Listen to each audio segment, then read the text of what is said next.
네, 주택연금 두 번째 시간입니다.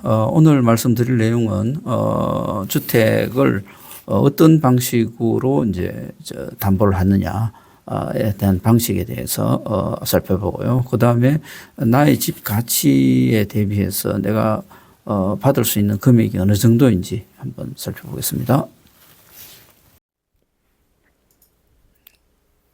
네, 주택연금 두 번째 강좌로 담보 방식에서부터 좀 살펴보겠습니다. 담보 방식은 주택 소유자가 소유권을 가지는 저당권 방식과 공사의 소유권을 이전하는 신탁 방식, 이 두 가지로 가입할 수 있습니다. 자, 이 두 가지의 장단점을 한번 볼까요?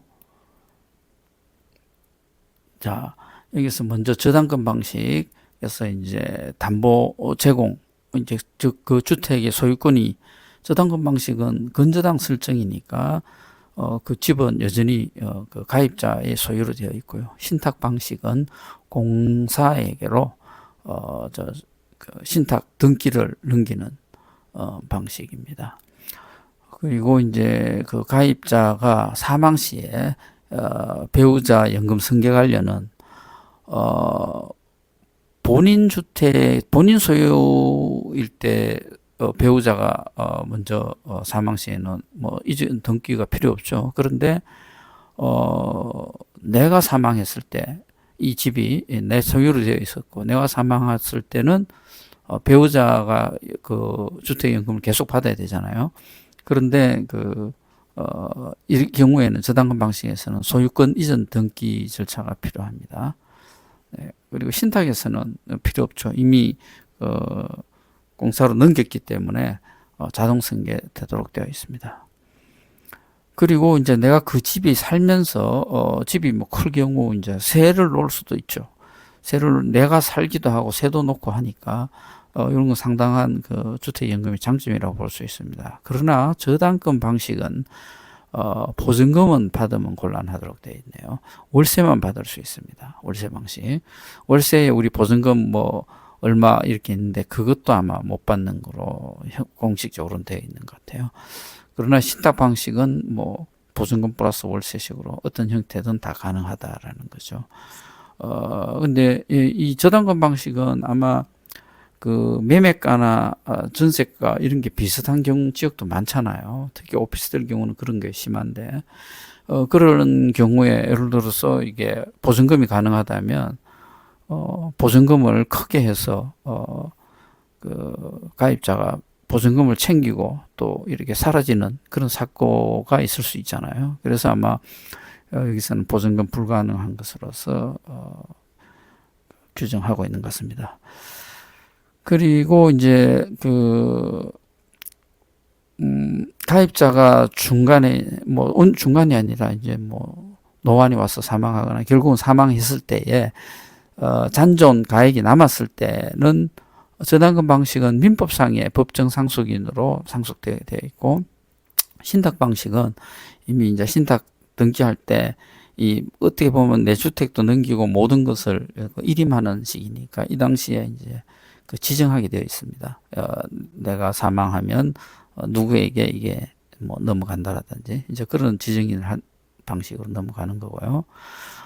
또 가입 이 어떤 방식으로 가입하냐에 따라서 가입비 저당권 방식에서는 뭐 거의 대부분 주택이 가능한데 신탁 방식에서는 주상 복합 주택하고 또 그 이 소유에 관련된 그 다른 법령으로 제한된 농업인 주택이라고 있습니다. 이런 주택 경우는 주택연금 가입이 제한되고 있습니다.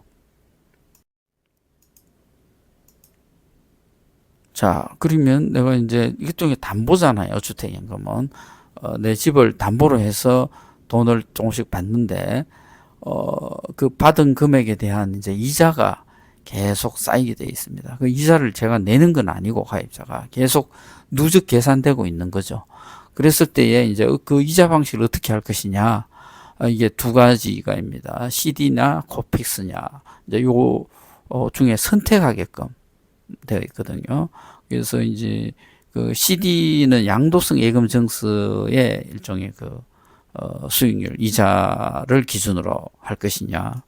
또 아니면 그 코픽스 금리라고 해가지고 이건 은행들 간의 자금 조달 금리라고 볼 수 있습니다. 이런 것들을 둘 중에 그러니까 이게는 약간씩 그 시장 상황에 따라서 조금씩 변동하거든요. 코픽스 금리나 CD 금리는. 그래서 이거는 둘 중에 뭐 어느 걸 선택해도 큰 차이는 없을 거는 같은데요. 모르죠. 시장 상황에 따라서 이런 것들이 급변할 수도 있을 수도 있으니까요.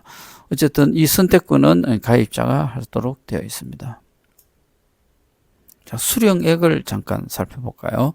이게 제일 관심이 있을 수도 있는데 25년 3월 1일 기준 정액형 받는 방식으로서 금액을 한번 보겠습니다. 3억, 그 주택 매매가가 3억짜리 경우 70세부터 받는다면 표시되어 있다시피 약 한 90만 원 돈 되네요. 이제 배우자하고 본인이 두 분 다 사망할 때까지 이제 일정 금액이 딱 가입할 때 이 금액이 정해지고 이 금액이 변동 없이 두 분 다 사망할 때까지 이제 매달 나온다는 뜻입니다. 3억일 때 그리고 5억일 때는 한 150만 원 정도 70세부터 받는다고 봤을 때요. 그 다음에 뭐 한 10억 정도 되면 거의 이제 3억에 가까운, 300만 원 정도 가까운 금액이 되겠네요. 이거는 그 주택 그 시세에 따라서 이거는 공시가격이 아니라, 그 당시에 가입할 때의 그 매매가 기준이라고 볼 수 있기 때문에 계속 좀 변동적입니다. 그래서 주택 가격이 많이 올랐을 때 주택연금도 가입하는 게 유리하죠. 떨어졌을 때보다는요. 네, 그런 점도 유의할 필요가 있겠습니다. 예, 그리고 이제 주택연금을, 뭐 일반 통장으로 받으면 뭐 이런 거는 지킴이 통장이라는 게 있거든요. 그러게 주택연금 지킴이 통장으로 받으면, 최저 생계비 수준을 현재 185만 원으로 정부에서 책정하고 있거든요. 이 금액만큼만 일로 입금이 되고 여기는 압류가 금지되어 있습니다. 자기가 무슨 사업을 하거나 해도 부도를 내거나 하더라도 이 금액에 대해서는 제3자가 손을 못 대게끔 해주는. 그래서 이제 지킴이 통장인데 만약에 금액이 185만 원 이상으로 받는다. 그러면 이제 그 계좌를 수령 계좌를 두 개로 나누어서 하나는 지킴이 통장으로 185만 원을 받고 나머지 통장으로 잔액을 받는 뭐 이런 방식으로 해도 되고 내가 뭐 그냥 꼬박꼬박 그 사업에서 뭐 부도 낼 일도 없다 그럴 때는 지킴이 통장 안 하고 그냥 일반 통장 하나로 다 받아도 됩니다. 그리고 또 하나 주의해야 될 거는 이제 그 주택의 부부 가입자의 소유가 아닌 경우가 이제 있을 수 있거든요. 예를 들어서 이혼을 해서 또 재혼을 한다든지 이랬을 때에 그렇게 해서 만약에 비소유자가 이혼을 하면 주택임금 해당이 없겠죠. 그리고 또 다른 주택임금 이미 실시하고 있는데 재혼해서 들어갔을 때는 그 주택임금에 해당 사항이 안 되겠습니다. 네. 자, 다시 한번 또 요약을 해보면요.